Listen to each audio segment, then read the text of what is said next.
Hi, I'm so glad you're here, because we are continuing our Monster Mash Halloween project series with a creature from the Black Lagoon inspired creation. I just finished my research by watching the film first before I designed anything, which I learned to do from my Frankenstein project, and now I'm feeling very inspired because Gilman, as he was affectionately called on set, is an incredible monster suit. I think I read that it was the first full-body monster suit that was created and the last for a while. And it was so cleverly made and it looked great underwater and it looked so cool. He looked fantastic even though in some shots he just...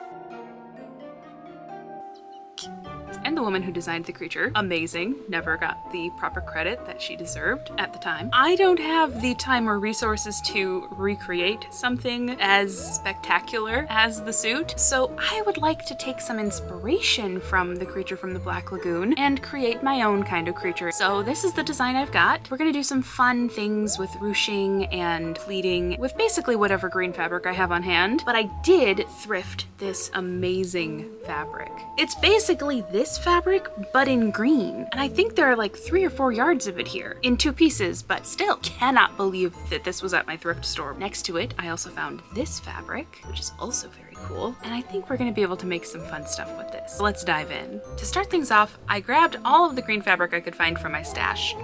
I knew I wanted to use the shiny fabric, but it's very see-through, so I had to figure out the best way to use it before making any cuts, since I won't be able to get any more. While I had a general sketch, I really lacked any sort of vision for this. I had no idea what fabric I wanted where, and everything I put up just didn't really feel right. Eventually, I hit the biggest art block ever and decided to sleep on it and hope that inspiration would strike the next day. I wouldn't call it inspiration as much as motivation to just do something, anything. So I decided to use the shiny green fabric for the top and the bottom, and that meant I needed an undershirt. With some leftovers from a green bedsheet I used in my bedsheet dress video, I whipped up a really simple green shirt using the top of a dress pattern while I watched the 1958 movie The Blob. When it was time to sew it together, I switched to Invasion of the Body Snatchers, though the movie kept stopping every 10 seconds or so, and I thought for a minute that my computer had been body snatched, but we got everything going eventually.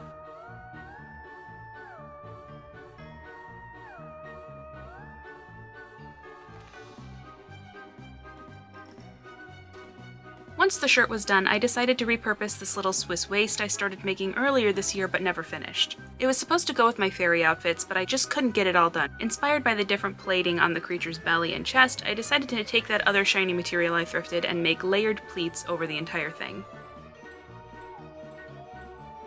To secure them in place, I gently ironed them first, then started hand sewing them down while watching the 1986 version of The Fly. This was taking a long time. Then I thought if I stitched the pleats down vertically, it might actually help it look more like scales. So I tried it out and didn't hate it, so I did the same thing on the other side, keeping the middle clear because I'd already stitched those down.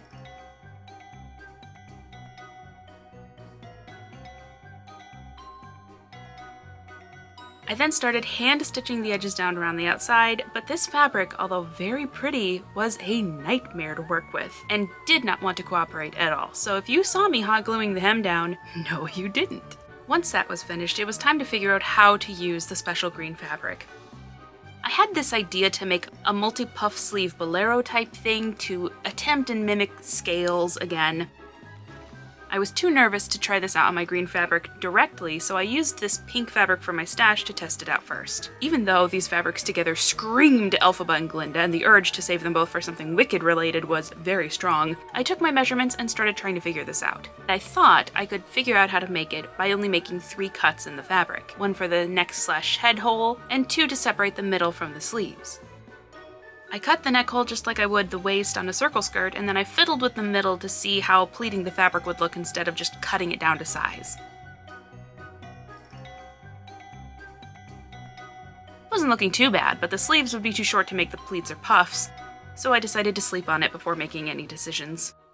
After revisiting the pink thing, I decided not to risk it and just made separate sleeves to attach to the middle. I wanted to be extra sure that the sleeves would be long enough to hold 6 or 7 puffs along the length, and they say you should measure twice, cut once. So I did the math twice, measured roughly 5 times,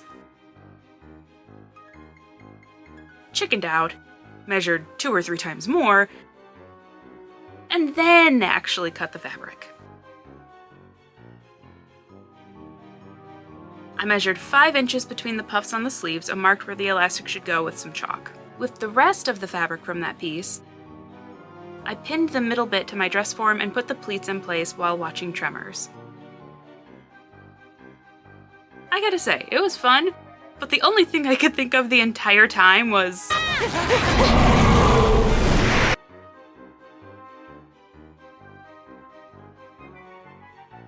that and how cool the worm puppets were. That's a cool puppet. It wasn't until the first sleeve was done that I noticed a strange smudge on my face and on my fingers. And that's when I realized that it was from the cool green fabric. It leaves a black-blue stain on everything it comes into contact with, and got all over my hands, and that meant it also got all over my camera, my phone, all of my light switches, and my sewing machine. I also learned very quickly that the fabric was quite difficult to sew on the machine. Didn't go terribly. And although it was fine with a sheet of paper underneath, I didn't want to fight with it while attaching the sleeves, so I hand sewed those onto the middle while watching The Witch. After a lot of sewing with paper, tearing the paper,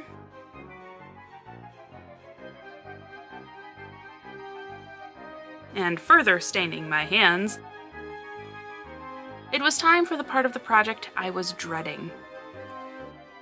The pants.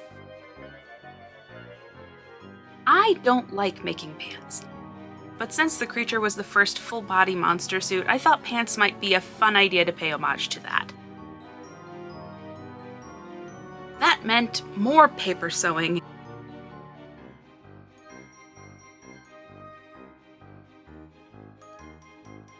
and paper tearing. But in all honesty, aside from the pant leg somehow not lining up at the bottom, it didn't go too poorly.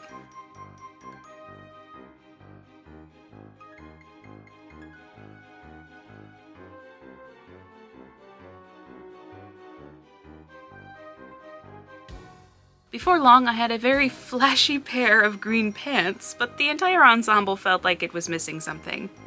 So I pinned a little gathered skirt thingy to the corset to see if that would help. But I wasn't sure, so I once again slept on it before diving in headfirst. The next day I decided to go for it anyway and started hand sewing the skirt on while watching Super 8. After that, it still felt like it was missing something, so I added some gathered ruffles to the sides of the pants, which I did all by hand and really shouldn't have while I was so distracted. Because I got my finger good. While finishing up the second pant leg, I watched a movie called Sea Fever.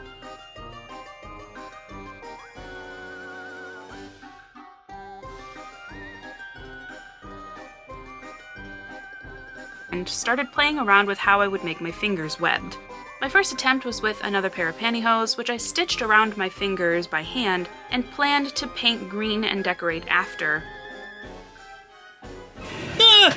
But once it was all done, the real test would be if I could get it back on my hand after taking it off. And the answer was no, I couldn't. And it was a mess. So I made some latex pieces by tracing my hand, drawing the webbing, and painting the latex onto a silicone mat over the outline. I layered a piece of tulle on top and painted on more latex, and before long I had my webbing pieces.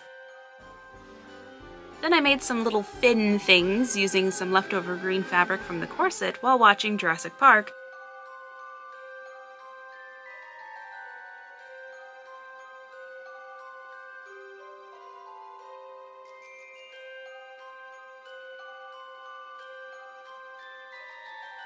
And after a quick makeup test, everything was finally done, so it's time for the reveal.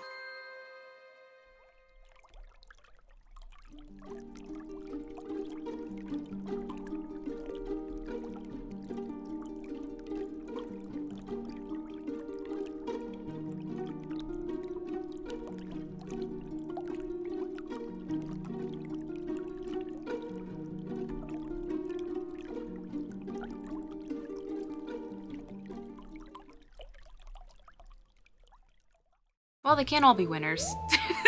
I'm gonna be honest, I don't really love how this turned out. I don't know, but I'm gonna have to be okay with it because I made it, and here we are. I don't know, man. But while making this creature, I did try to watch mainly creature features. Now, creature features aren't exactly my go-to with spooky season movies and content to watch. Much like slashers, I don't really love slashers, but I'll watch them. So I did try to stick to the theme and watch mainly creature features. So let's rate some of the movies out of 5 bats. The first film I watched was the original Creature from the Black Lagoon, which I loved. I had no idea it was set in Brazil, like off of the Amazon River. And aside from some weird things they say from time to time, it was a fun watch. I love Gilman. Gilman's just trying to be a Gilman in his natural environment, and these scientists and geologists come in and start digging things up. Mind you, I do love geology, but I was on Gilman's side because he was just trying to be in his natural environment. You know, aside from the and the stealing people thing, but you know what? But I still love him. Look at this face. 5 out of 5 bats. Just for that face. Next, I watched an Irish film called The Hallow. This was a cool, scary fairy fae story, and I had a good time. It was a cool watch. 4 out of 5 bats. 1958's The Blob was a hilarious watch, and I would love to know what kind of process they had while filming this because so much of it was voiceover. I don't know why people couldn't be present for filming most of this, like 70% of this movie, but either way, it was fun. It was a campy fun time, but I don't think I can give it more than 2 out of 5 bats. The 70s version of Invasion of the Body Snatchers was a great movie, actually. Aside from the casual sexism, which was honestly present in most of the movies I watched, if I'm being honest, and so I'm not gonna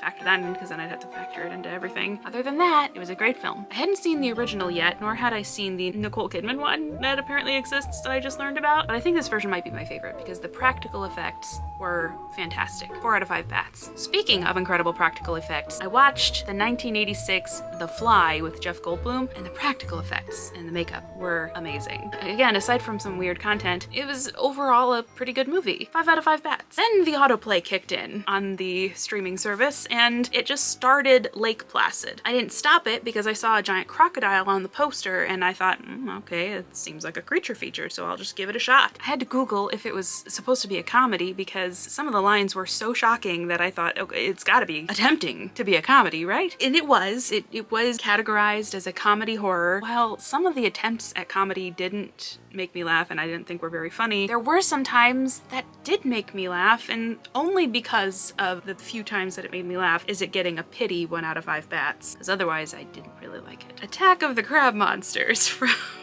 the late 50s was a very funny watch just because it was so absurd and so weird. Once they started talking about the imitating crab, the crab imitating, I lost it. Is it the crab? You could have been imitating it. It's the imitation crab. It was a very goofy watch. 2 out of 5 bats. Tremors from the 90s had a very cheesy script, and I get that that's just the vibe it was going for. And I think it was also trying to be a comedy a little bit as well. It was just an easy watch. The puppets were amazing. I love a good puppet. The puppet creatures were amazing, and because of that, it gets a 2 out of 5 bats for its Alaskan bullworms. Alaskan bullworms! I started 2 very different movies after this, but I didn't finish either of them for a variety of reasons, so I'm just gonna skip to The Monster from 2016. It was fine. Good acting overall. The monster had a pretty cool design, I think. I don't know. It was fine. Maybe 3 out of 5 bats. Then I watched Super 8, which was an alien movie, and I was excited to revisit this because I had seen this when it came out in theaters, and I did get it on DVD, I think, that Christmas. So I did like it when it came out, but I hadn't seen it in years, so I was excited to revisit, and I had a good time. I enjoyed it. 4 out of 5 bats. Another Irish film that came up on my radar was called Sea Fever, because after Tremors, I basically Googled creature features and just went through the list with whatever I could get access to. So this came up, and I tried it, and it was pretty good. Definitely had some tense moments, and not just because it's set on the ocean, and I'm afraid of the ocean, but I think the whole premise was, it gave you a real anxiety, and it was interesting. 4 out of 5 bats. A movie that was suggested after that was one called Dead in the Water, and I gave it a try just because why not? I had nothing else but the Google results list, and I can see why it was suggested after Sea Fever because it was basically the same plot. Which is interesting because I just Googled it, and Dead in the Water actually came out first, but they were clearly both in production at the same time because one came out in 2018 and one came out in 2019. but just not as well done. 2 out of 5 bats. Then I was able to find the original Body Snatchers, and while it was better than I was expecting it to be, I don't think it was better than the remake, unfortunately. 3 out of 5 bats. After running through that Google result list, a lot of the films I couldn't get access to, so I ended up watching Jurassic Park, which I've never really thought about, but I guess it is kind of a creature feature movie, so hey, I'm not one to say no to watching Jurassic Park. I love that movie. 5 out of 5 bats. Those are all the creature features I watched. Wrong. I also watched The Witch, which I don't know why that was on the creature feature list, and that's good. 5 out of 5 bats. And I also watched An American Werewolf in London. While that wasn't my favorite, it does have one of the best practical effect werewolf transformations I've ever seen, so I'm gonna give it a 3 out of 5. While I don't exactly love how my creature turned out, you're gonna have to be okay with that. I'm gonna find a way to repurpose this cursed fabric after I find a way to store it without staining everything. I gotta find a bag or something to put it in because it stains everything it touches. But you know what? It is what it is. I'm very excited about the last project that I have planned for the month, so I'm just gonna keep moving forward and start working on that. If you liked this video, you can let me know by hitting the like button. And if you want to see what I'm doing next and join the channel, hit the subscribe button. And if you want to know when I post, hit the notification bell and YouTube will let you know. Thank you so much for watching. I'll see you next time. Bye!